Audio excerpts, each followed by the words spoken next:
لا إله إلا الله وحده لا شريك له أشهد أن محمدا عبده ورسوله يا أيها الذين آمنوا اتقوا الله حق تقاته ولا تموتن إلا وأنتم مسلمون يا أيها الناس اتقوا ربكم الذي خلقكم من نفس واحدة وخلق منها زوجها وبث منهما رجالا كثيرا ونساء واتقوا الله الذي تساءلون به والأرحام إن الله كان عليكم رقيبا يا أيها الذين آمنوا اتقوا الله وقولوا قولا سديدا يصلح لكم أعمالكم ويغفر لكم ذنوبكم من يطع الله ورسوله فقد فاز فوزا عظيما أما بعد فأعوذ بالله السميع العليم من الشيطان الرجيم من همزه ونفخه ونفثه واعتصموا بحبل الله جميعا ولا تفرقوا واذكروا نعمة الله عليكم إذ كنتم أعداء فألف بين قلوبكم فأصبحتم بنعمته إخوانا وكنتم على شفا حفرة من النار فأنقذكم منها كذلك يبين الله لكم آياته لعلكم تهتدون کسی بھی معاشرے یا کسی ادارے یا کسی تنظیم و جماعت کی کامیابی کے بڑے اصولوں میں سے ایک اصل ہے ان کی آپس میں بھائی بندی، اخوت، بھائی چارہ۔ جس ملک، جس قوم، جس ادارے، جس تنظیم، جس معاشرے میں بھائی بندی اور بھائی چارے کی فضا قائم ہو وہ ناکام نہیں ہو سکتے۔ اس لیے اسلام نے بھائی چارے پر بہت زیادہ زور دیا ہے۔ مسلمانوں کے اتفاق و اتحاد، ان کی آپس کی مودت و محبت، ان کی بھائی چارگی، اس کو ایک بہت بڑے نعمت سے تعبیر کیا ہے۔ رب فرماتا ہے لوگوں یاد رکھو تم ایک دوسرے کے دشمن تھے، اللہ تبارک و تعالیٰ نے تمہیں بھائی بھائی بنا دیا، فَأَصْبَحْتُمْ بِنِعْمَتِهِ إِخْوَانًا۔ رب العالمین کی خاص نعمت اور خاص فضل و کرم اور خاص مہربانی سے تم بھائی بھائی بن گئے۔ تو آپ اس کی قدر کرو، اس کو یاد کرو، اس چیز کو۔ اللہ تبارک و تعالیٰ نے یہ اخوت کا لفظ کہیں ایمان کے ساتھ لگایا ہے، انما المؤمنون اخوہ، یقیناً ایمان والے بھائی ہیں۔ اس کا معنی ہے کہ ایمان کا تقاضا ہے بھائی بندی، بھائی چارگی۔ اگر ایمان ہے تو بھائی چارگی ہونی چاہیے، بھائی بندی ہونی چاہیے، اخوت ہونی چاہیے۔ أَيُحِبُّ أَحَدُكُمْ أَنْ يَأْكُلَ لَحْمَ أَخِيهِ مَيْتًا، ان اسباب کا سدباب کیا ہے اسلام نے کہ جس سے بھائی بندی کے راستے میں رکاوٹیں آتی ہیں، وہ تمام اسباب اس کو بند کیا ہے۔ لا تجسسوا، ایک دوسرے کی جاسوسی مت کرو، ایک دوسرے کے پیٹھ پیچھے باتیں مت کرو، غیبتیں مت کرو، یہ سارے أَيُحِبُّ أَحَدُكُمْ أَنْ يَأْكُلَ لَحْمَ أَخِيهِ مَيْتًا۔ تم میں سے کوئی یہ پسند کرتا ہے کہ اپنے بھائی، مرے ہوئے بھائی کا گوشت کھائے، مرے ہوئے بھائی کا گوشت کھائے؟ اس کا معنی ہے کہ بھائی بتایا اس کو، یعنی مسلمان بھائی، مومن بھائی۔ اسلام بھائی بندی کا تقاضا کرتا ہے، ایمان بھائی بندی کا تقاضا کرتا ہے، یہاں تک کہ اگر آپس میں معاملات خراب ہو جائیں اور اس حد تک پہنچ جائیں کہ ایک دوسرے کو قتل کر دیں، تب بھی اسلام نے بھائی کا نام لے کر ان کو ترغیب دی ہے۔ استعطافاً مقتول کے ورثاء کو، مقتول کو قاتل کے لیے بھائی قرار دیا ہے۔ فمن عفی لہ من اخیہ شیء فاتباع بالمعروف واداء الیہ باحسان۔ اگر کسی کے ہاتھ سے کوئی بھائی قتل ہو جائے، پھر اس مقتول بھائی کی طرف سے کچھ معافی ہو جائے، دیکھو بھائی کہا ہے، مقتول قاتل، قتل کا معاملہ درمیان میں آیا، یہاں تک کہ قتل ہو گیا، اس کے بعد بھی رب العالمین نے استعطافاً، اس میں نرمی پیدا کرنے کے لیے، اس میں اخوت کے اس اصل عنصر کو پیدا کرنے کے لیے، اس کو بڑھانے چڑھانے کے لیے زندہ لوگوں کو کہا من اخیہ، وہ تو مر چکا ہے۔ فمن عفی لہ من اخیہ شیء فاتباع بالمعروف۔ اور میرا نبی المسلم اخو المسلم، آپ نے فرمایا مسلمان مسلمان کا بھائی ہے، بھائی، اس کو بھائی کہا۔ المسلم اخو المسلم، مسلم کہہ کر کہا ہے، مسلمان مسلمان کا بھائی، اس کا معنی اسلام بھائی بندی چاہتا ہے۔ اسلام کا تقاضا یہ ہے، آپ کے مسلم ہونے کا تقاضا یہ ہے کہ دوسرے مسلمان کو آپ بھائی سمجھو۔ المسلم اخو المسلم لا یخذلہ، تو مسلم بھائی بھائی کو رسوا نہیں کرتا، اس کو برا بلا نہیں کہتا، اس کو بے عزت نہیں کرتا۔ یہ ساری باتیں آپ نے گنائی۔ سورۃ الاحزاب میں اللہ تبارک و تعالیٰ نے وہ 7 بڑی باتیں ذکر کی ہیں جو اسباب ہیں اخوت کے کاٹنے کے، تو ان کو ختم کیا، کہا یہ مت کرو، یہ مت کرو۔ میرے نبی نے بھی اس لیے بار بار کہا مسلمان مسلمان کا بھائی ہے، کونوا عباد اللہ اخوانا، بھائی بھائی بن جاؤ۔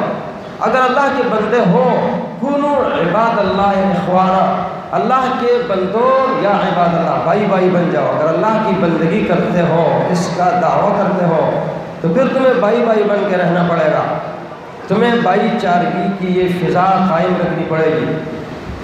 یا اللہ کے بندے بن جاؤ تو اللہ کے بندے بن جاؤ، بھائی بھائی بن جاؤ۔ یہ بندے اللہ کے وہ ہیں جو بھائی بھائی ہوں۔ اگر ان میں بھائی بندی نہیں ہے تو کیا بندے ہیں اللہ کے؟ کیونکہ اللہ جس کے بندے ہیں وہ ان کو بھائی بنا رہا ہے، وہ ان کو بھائی بننے کا حکم دے رہا ہے، اور پھر بھی ایک دوسرے کے خلاف نفرتیں، عصبیات، یہ تعصبات، یہ ایک دوسرے کے خلاف بغاوتیں، سرکشیاں، نفرت، عداوت، کیا؟ صحابہ کرام کا یہ معاشرہ میرے نبی نے تشکیل دیا، یہاں تک ان کا ذہن بنا۔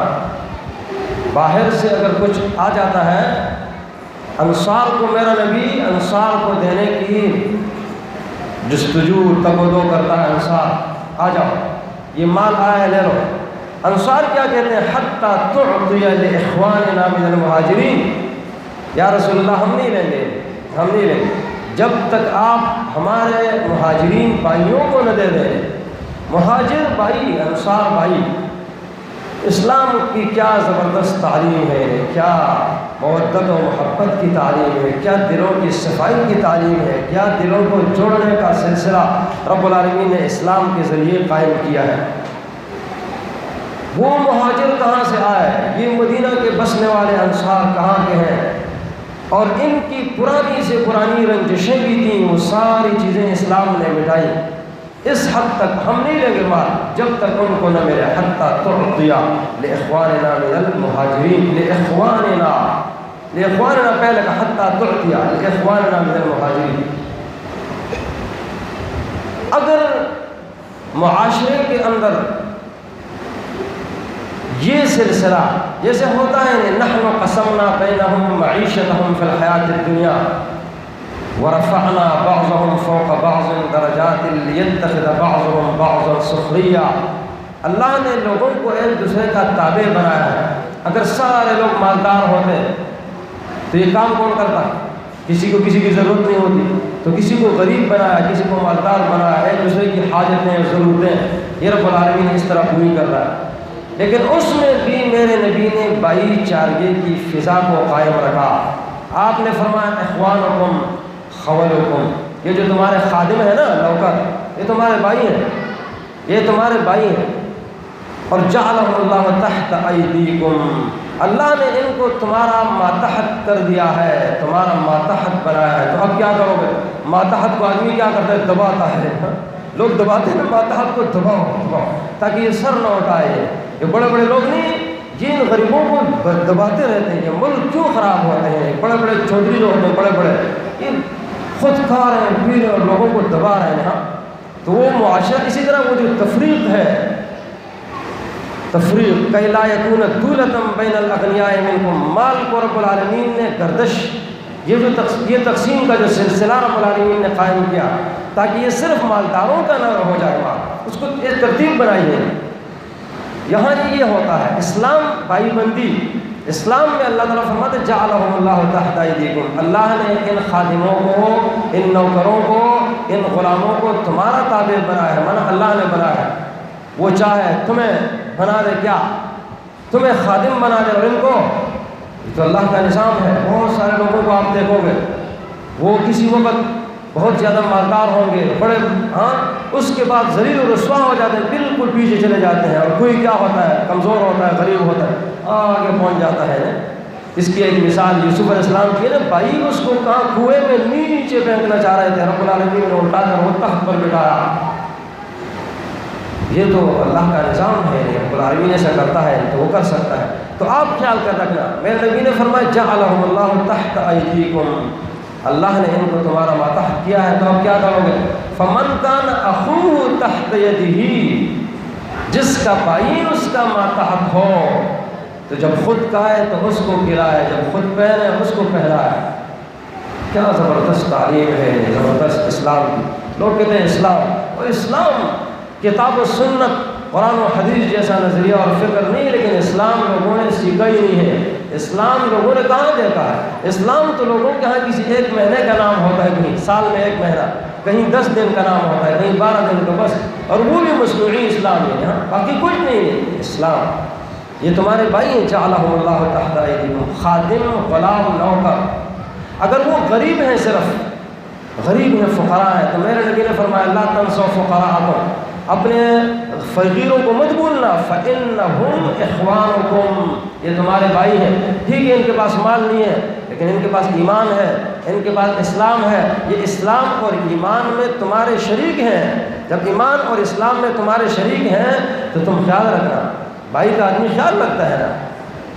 لا یحل لمسلم، میرے نبی نے فرمایا کسی مسلمان کے لیے حلال بھی نہیں ہے ان یہجر اخاہ فوق 3، کہ اپنے بھائی مسلمان کو 3 دن تک چھوڑے رکھے، اس سے بات نہیں کرتا 3 دن تک۔ آپ نے فرمایا من حجر اخاہ فوق 3 فمات دخل النار، ابو داؤد کی حدیث ہے، صحیح حدیث ہے۔ جس نے 3 دن اپنے مسلمان بھائی سے بات نہیں کی اور اس حالت میں مر گیا، دخل النار، آگ میں چلا گیا، جہنم میں چلا گیا، دخل النار۔ اور ابو داؤد کی دوسری حدیث ہے، میرے نبی نے فرمایا جس نے 1 سال تک اس سے بات نہیں کی فہو کسفک دمہ، یہ ایسا ہے جیسے اس نے اس کو قتل کیا ہے، اس کا خون بہایا ہے، اس کو قتل کر دیا۔ 1 سال تک کیا عرصہ گزر جاتا ہے، لوگ ایک دوسرے سے بات نہیں کرتے، ہاں قطع تعلق کیے ہوئے ہیں، وہ بھائی مسلمان ہے، کیا کر رہے ہیں؟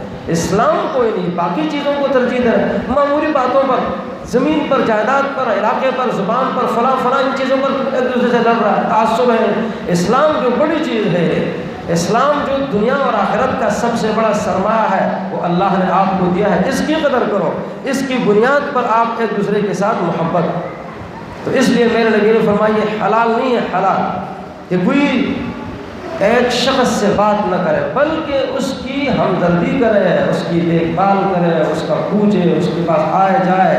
من مشا فی حاجت اخیہ المسلم، جو کسی مسلمان بھائی کی ضرورت میں جاتا ہے، پورا نہیں کہا، جو صرف مسلمان بھائی کی ضرورت میں جاتا ہے، چلتا ہے، مشا کان اللہ فی حاجتہ، اللہ اس کی حاجت میں چلتا ہے، اللہ اس کی حاجت میں انہیں حاجت براری شروع کر دیتا ہے۔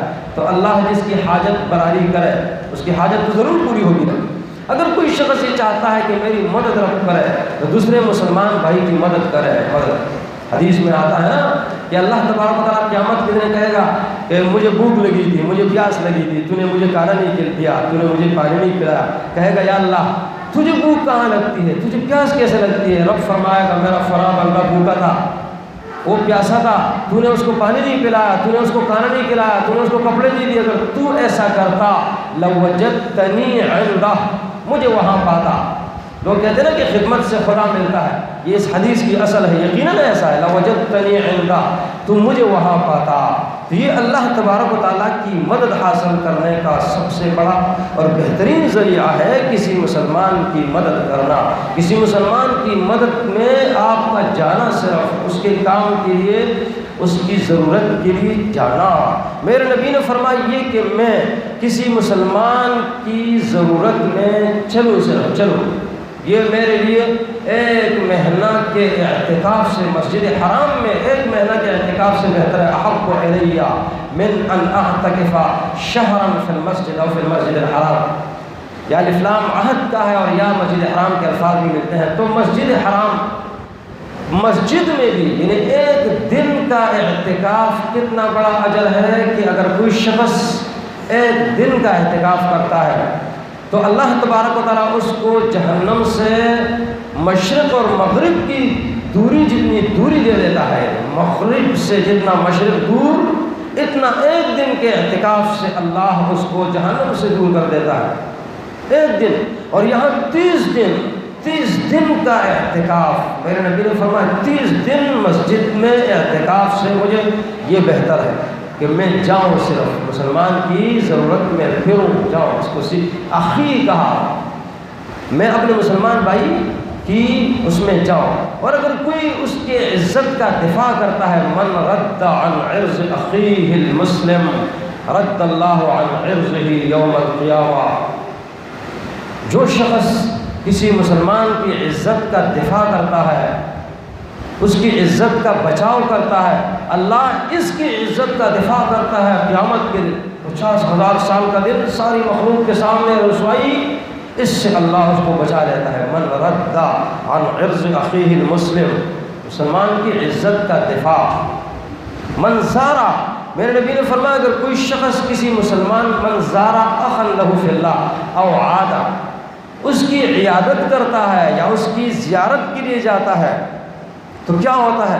اللہ تبارک و تعالیٰ کی طرف سے اس کو آواز دی جاتی ہے، نادا، آواز دی جاتی ہے. ہم نہیں سنتے ہیں لیکن دیگر مخلوق سنتی ہوگی، کیونکہ ندا، نادا ربہ نداء خفیہ. یہ ندا اونچی آواز کو کہا جاتا ہے، زور سے وہ فرشتہ آواز دیتا ہے، زور سے. طبتا وطاب ممشاک وتبوأت من الجنة منزلا. طبتا، وہ تیرا آنا مبارک ہو. فرشتہ کہتے ہیں تیرا آنا مبارک ہو. اس مسلمان بھائی کی بیمار کرسی کے لیے آیا ہے، اس کی زیارت ملاقات کے لیے دیکھنے کے لیے آیا ہے. طبتا، تیرا آنا مبارک ہو. طاب ممشاک، تو زندہ رہے، تو پاکیزہ رہے، تو پاکیزہ رہا، اچھا کام کیا تو نے، تیرا آنا جانا مبارک. طبتا و طاب ممشاک، تیری زندگی مبارک. طبتا و طاب ممشاک، آنا جانا مبارک. وتبوأت من الجنة منزلا، جنت میں تو نے اپنے لیے گھر بنا لیا. کتنا آسان وہ ہے. ایک بھائی کی زیارت، اخیہ المسلم، مسلمان بھائی کی ملاقات کے لیے، اس کی بیمار پرسی کے لیے. اگر کسی کو کہہ دیا جائے کہ بھائی آپ کو جو ہے نا اسلام آباد میں ایک بنگلہ دیا جا رہا ہے، اس کے لیے آپ نے یہ کام کرنا ہے، تو چھوٹا سا گھر بنانے کے لیے لوگ کیا کرتے ہیں؟ ساری زندگی لگے رہتے ہیں. کوئی اور ٹائم لگا رہا ہے، کوئی کیا کر رہا ہے کہ کوئی گھر ور بنا لو، گھر نہیں ہے. اور پھر کوئی چھوٹا موٹا کر کے یہاں، پھر وہ ڈیفینس میں، پھر وہ اسلام آباد میں، پھر وہ کسی دوسرے ایسے علاقے میں کہ جہاں مہنگے ترین فلیٹ وغیرہ یا پلاٹ ہو یا مکان ہو. یہ جتنے بھی مہنگے ہیں، جتنے بھی عالیشان ہیں، سب یہیں رہ جائیں گے. سب نصیبک مما تجمع الدہر کلہ رداءان تلوی فیہما وحنوط، سارا کچھ یہاں رہ جائے گا، صرف 2-3 چادریں اور تھوڑی سی خوشبو. ساری زندگی کتنے بڑے مکان، زمین جائیداد کے لوگ لڑتے جھگڑتے ہیں. 2-2.5 گز کی زمین یہ کسی کو ملتی ہے، کسی کو نہیں. یہ سارے یہاں رہ جائیں گے. وہ جنت جس کو رب العالمین اس شخص کو دے رہا ہے، اس کی زیارت، اس کی ملاقات کی وجہ سے تبوأت من الجنة منزلا، جنت ہے جنت، عرضها السماوات والارض ما لا عین رأت ولا اذن سمعت ولا خطر على قلب بشر. انسان کے خیال اور ان کے گمان میں بھی نہیں آ سکتا کہ وہ کیا ہے. یہ میرے نبی نے فرمایا. اور وہ سب سے بڑا یہ ہے کہ وہ ختم ہونے والی زندگی نہیں ہے. وہ گھر سے اس گھر سے آپ نکالے نہیں جاؤ گے. یہاں سے تو نکالے جاؤ گے نا، آدمی مر جاتا ہے، کوئی اس کو گھر میں رکھتا ہے کیا؟ نکال دیتے ہیں. کہتے ہیں دیر ہو رہی ہے، اس ٹائم بتایا بھائی 5 منٹ جنازہ لیٹ ہوگا. تو کوئی بات نہیں، اگر لیٹ ہو گیا 5 منٹ سے کیا ہو گئی ہے؟ اتنا عرصہ آپ کے ساتھ رہا، اگر 5 منٹ لیٹ بھی ہو جائے تو کیا مسئلہ ہے؟ تو وہ کہتے بھائی نکالو، یہ ٹائم اعلان ہوا ہے بھائی، یہ ٹائم بتایا ہوتے ہوں. دوسرے دن ہر کہتے مردہ مجید وہ نام بھی نہیں لیتا، کوئی پہ نام بھی نہیں لیتا. اللہ اکبر. اور وہاں تبوأت من الجنت منزلا، وہ گھر وہ آپ کا ہے، وہ ہمیشہ کے لیے آپ کا ہے. اور جس کی ایک اینٹ سونے کی ہے اور ایک چاندی کی، اور جس کی مٹی یہ کستوری کی ہے. کیا زبردست گھر ہے یہاں. اور اس کی تحت نگاہ، وہ چھوٹا موٹا گھر نہیں ہے، وہ آپ کے اس میں حساب میں نہیں آ سکتا. یہ رب نے آپ کو دیا، آسان سا کام ہے. مسلمان بھائی کی صرف آپ نے عیادت کی. جنت کمانا آسان ہے، جنت حاصل کرنا آسان ہے، لیکن شیطان رکاوٹیں ڈالتا ہے، بہت زیادہ رکاوٹیں. اللہ کی محبت حاصل ہوتی ہے. میرے نبی نے فرمایا ان الرجل زار اخا له فی اللہ. ایک آدمی ایک مسلمان بھائی کی زیارت ملاقات کے لیے جا رہا ہے. فرشتہ اس سے راستے میں ملا ایک خاص شکل میں، انسانی شکل میں آتا ہے. یہاں بھی فرشتے ہوتے ہیں، فرشتے ویسے بھی مسجد میں ہوتے ہیں. حدیث میں آتا ہے کہ فرشتے مسجد کے گیٹ پر بیٹھے ہوتے ہیں. جو پہلے آتے ہیں پہلی گھڑی میں اس کا نام لکھتے ہیں، دوسری گھڑی میں، تیسری گھڑی. پہلا ایک شخص نہیں ہوتا، اس گھڑی میں بہت سارے لوگ آتے ہیں. دوسرا تیسرا. جب امام خطبہ دیتا ہے تو وہ اپنے رجسٹر بند کر کے آ جاتے ہیں. یستمعون الذکر، پھر خطبہ سنتے ہیں.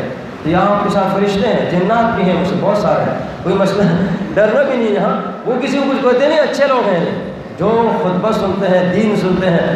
تو وہ دین سنتے ہیں. علم دوست جنات میں بھی ہیں، علم دوست. اور فرشتے تو ہے ہی ہیں، اور انسان بھی بہت سارے ہیں.